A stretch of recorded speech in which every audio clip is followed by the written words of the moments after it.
So many people here. This is my daughter Siobhan, who's with me. Hi, and it was important that we came here together as a family to stand up against hate, knowing that we are all relatives and we all need to show up for one another.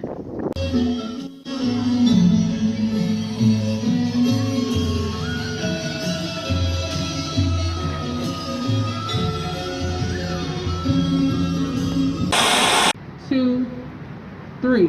Marcus Golden! You might be giving yourself credit for it. If you have something that's going on in your life right now that's challenging, painful, it's just a reminder to take a little bit better care of yourself.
Hand in hand together we stand.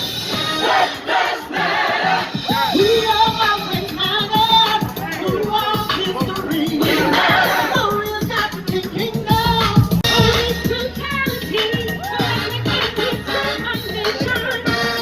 Anarchy of justice and humiliation. Black lives matter. Black lives matter. Black lives matter. 'Cause all lives matter.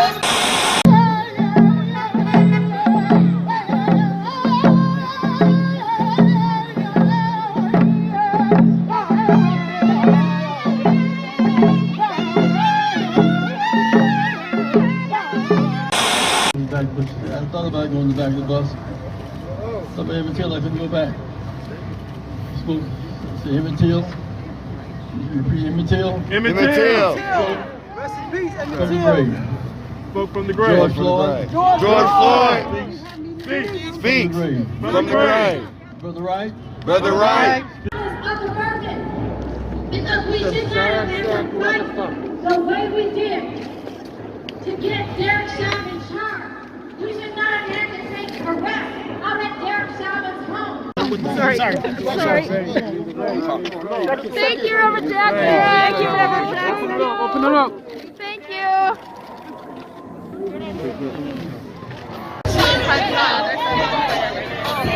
Fuck 'em! Fuck 'em! Fuck 'em! Fuck 'em! Fuck the police! Fuck the police! We're hit by rockets over the last 2 days. No parent should come and find their child on the floor with their body blown up. That's not what a democracy does. And so we need to stop. We need to stop allowing people with this rhetoric, with this messaging of Israel protecting its safety.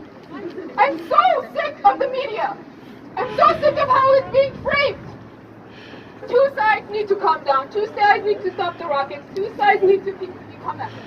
There's one aggressor here, and it's Israel.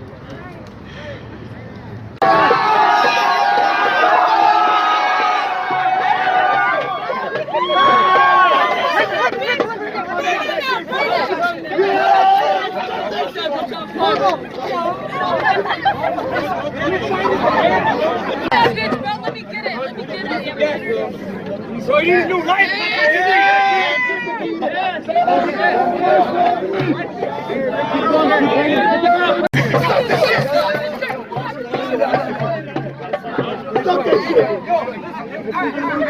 out of here. Stop this shit.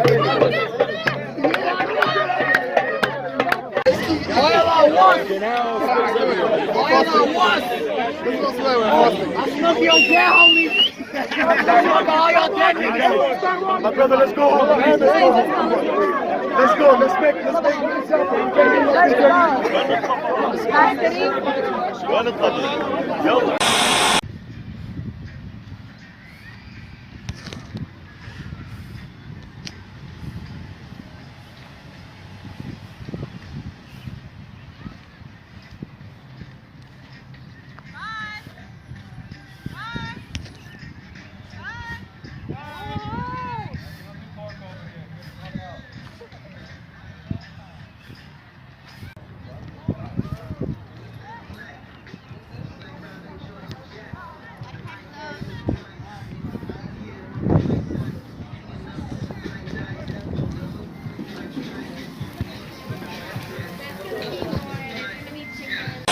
races in American history.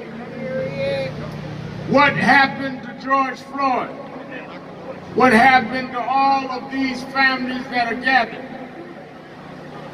is something that we must stop, and that is why people all over the country and all over the world stood up and said enough is enough.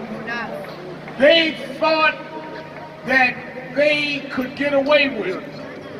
And you went to the streets, blacks and whites, young and old, in the middle of a pandemic.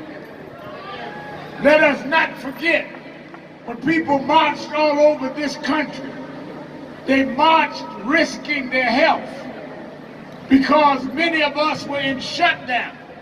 But we came out the house by the hundreds of thousands to say that if you put your knee on a man's neck for 9 minutes and 29 seconds, that we gonna come out and show that enough is enough.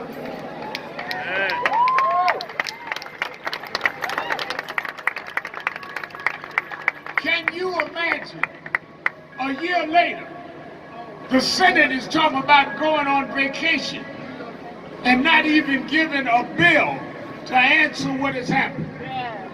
So the reason that we are here, the reason that we've answered the call of the George Floyd Foundation and Bridget is to say that convicting Chauvin is not enough. We need federal legislation.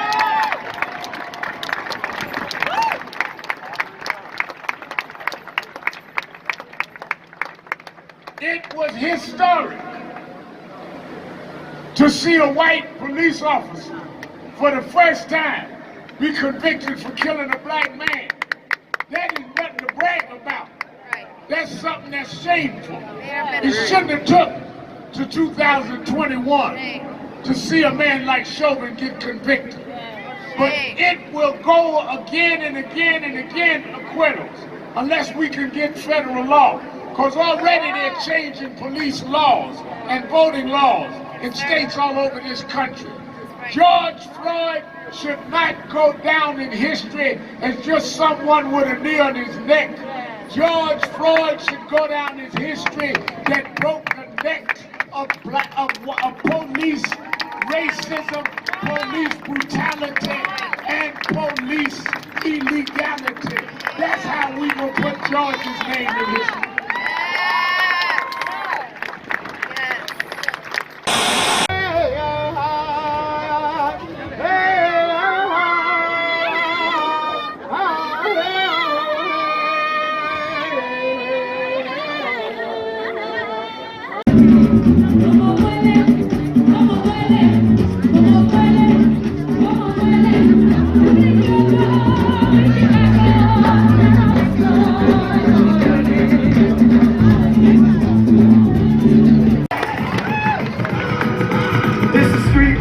Leo for unsung hero. Riding in the Rico, trying to stay legal. My daughter found Nemo, I found a new primo. Minnesota, you know how we do it for the people. It's your presence, God, that's keeping us connected with Jacob Blake's family, and Oscar Grant's family, and Trayvon Martin's family.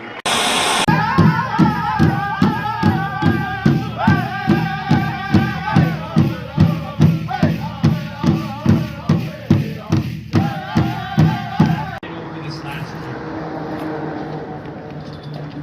the perseverance and resilience of our Native community has been an inspiration to our entire city. When the old location of McGeezy that was taken from us, I remember talking with several board members, and they wanted to make clear that McGeezy was not done. That what made McGeezy was not a building, it was not brick and mortar, but it was the people. It was a surrounding community that was going to do everything that they could to keep the mission of serving our youth going. And so they didn't stop. They immediately went to find another location, recognizing that we are all on Native lands. Recognizing that the mission itself is so critical for the city that there was no choice but to withdraw. I also want to acknowledge that the building itself is going to be built in a resilient fashion, making sure that it's green every step of the way, and making sure that in true Native fashion we are protecting the youth. And so for everything that McGeezy has pushed for, everything that the board and Kelly Drummer has made happening, for everything that our American Indian community has stood for, especially over this last year, I want to say big wish. Thank you so much. Your journey, your spirit, your resilience has been an inspiration to every single one of us throughout the city. Thank you so much.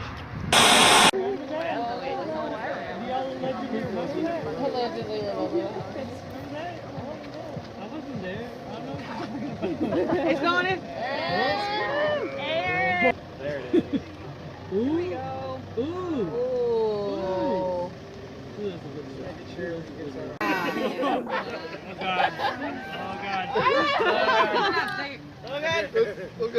That might be. Oh my gosh.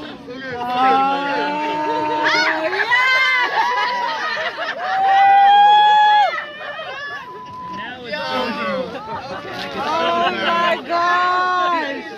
Oh, don't let it tip it. It's gonna spread. Ooh, it is. Yeah. We don't have any water. Burn, motherfucker. Blood 12.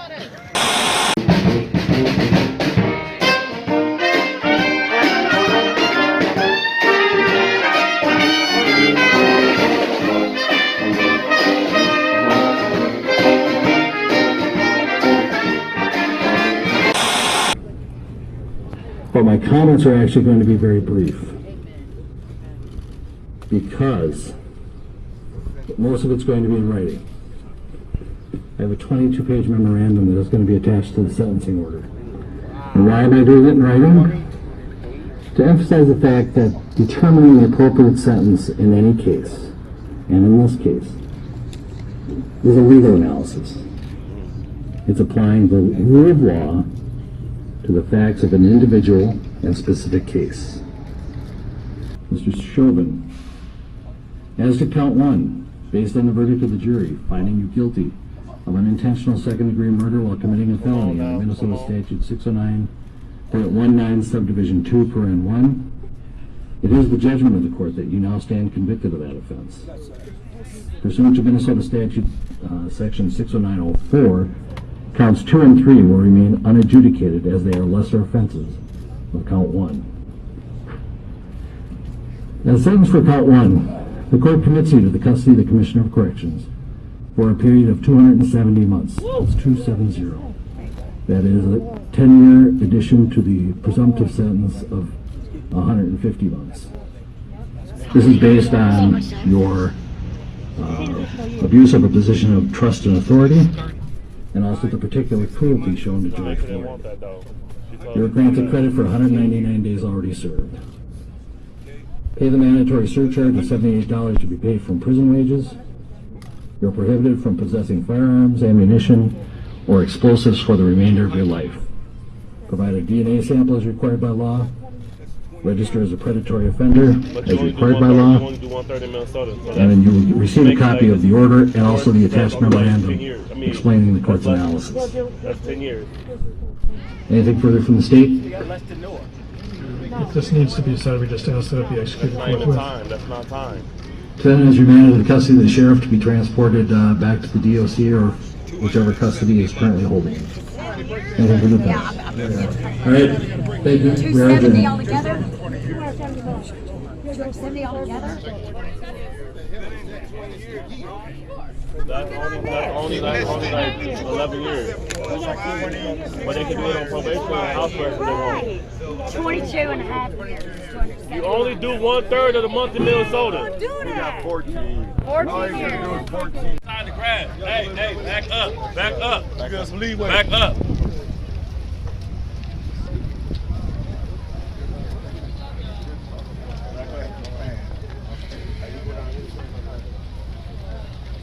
Just say on the side of the grave. Hey, can you get on the side of the grave? Bro. Side of the grave right here.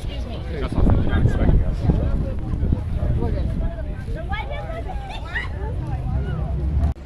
It wouldn't stop.